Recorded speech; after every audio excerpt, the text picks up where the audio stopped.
Good morning, students. Today I will teach about your new topic. A curse came true. आज हम बात करेंगे lesson number 5 की ए कर्स केम true. ठीक है स्टूडेंट्स, ए कर्स केम ट्रू। कर्स का मतलब क्या होता है? अभिशाप। केम का मतलब आना या ट्रू, यानी कि एक वरदान का सच होना। ठीक है स्टूडेंट्स, अब हम देखते हैं इसका इंट्रोडक्शन। समटाइम्स नोइंगली और अननोइंगली, कभी कभी जाने अनजाने में, we do blunders in life, हम अपने जीवन में क्या करते हैं? गलतियाँ करते हैं। Which cause us bad results, जिसके कारण हमें बुरे परिणाम देखने को मिलते हैं। So did the king Dasharatha, इसलिए राजा दशरथ ने, which we will read this chapter, जो कि हम इस चैप्टर में पढ़ेंगे। Okay students, prince Dasharatha the son of, prince Dasharatha the son of Aja and Indumati, prince Dasharath जो थे अजा और इंदुमती के पुत्र थे। The king and queen of Kaushala, जो were greatly loved by people of Ayodhya, जिसे कौशला की जो रानी थी राजा और लोगों के द्वारा, यानी कि अयोध्या के लोगों के द्वारा उसे बहुत प्रेम किया जाता था या लव किया जाता था। The capital of Kaushala lay on the bank of river Sarayu, Kaushal जो राजधानी थी वो सरयू नदी के तट पर स्थित थी।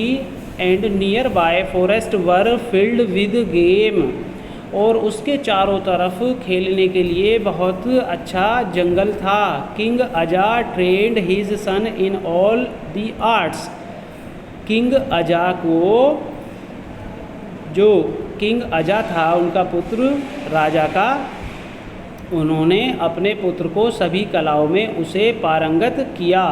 The Prince excelled in all the arts but was specially good at archery, Prince को सभी कलाओं में दक्ष किया गया, परंतु उसकी जो विशेष कला थी वो थी आर्चरी। आर्चरी का मतलब होता है धनुर्विद्या। ओके स्टूडेंट्स, चलेंगे। Dasharatha was such a skilful archer, Dasharath जो था वो भी बहुत अच्छा धनुर्धारी था।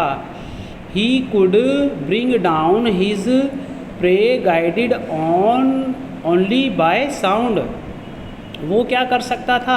वो केवल आवाज़ पर ही अपने निशानों को लगा सकता था। It is a legend from the life of king Dasharatha who was the king of Ayodhya, ये एक लेजेंड राजा की कहानी है जो कि कहाँ के राजा थे। ये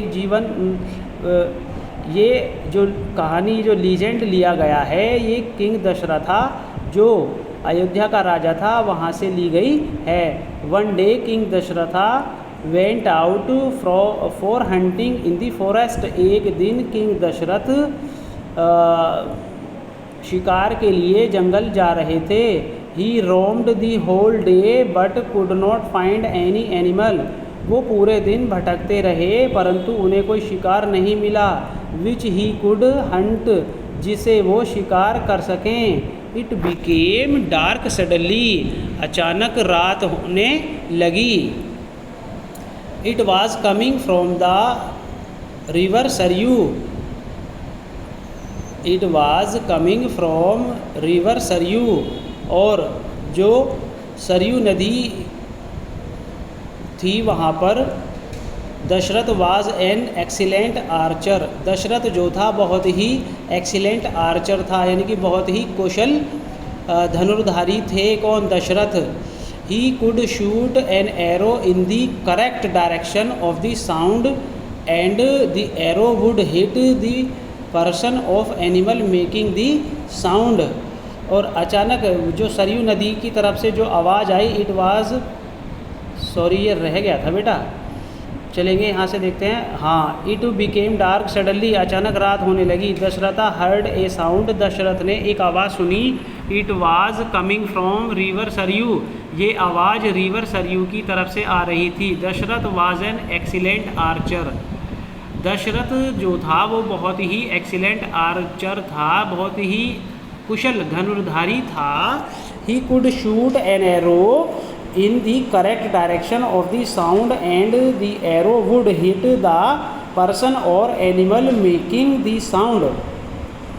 और वो तीर उस व्यक्ति को जा लगा जो एक एनिमल की आवाज़ जहाँ से आ रही थी।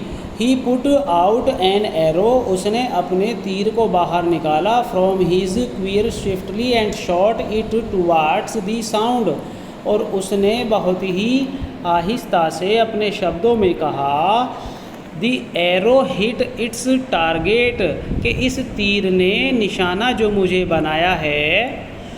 Dasharatha heard a cry, Dasharatha heard a cry but to his great surprise, Dasharath उसकी चिल्लाने की आवाज़ से बहुत आश्चर्यचकित हुआ।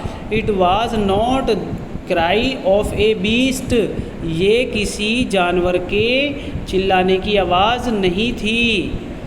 It was a cry of a dying man, it was a cry of a dying man, ये तो एक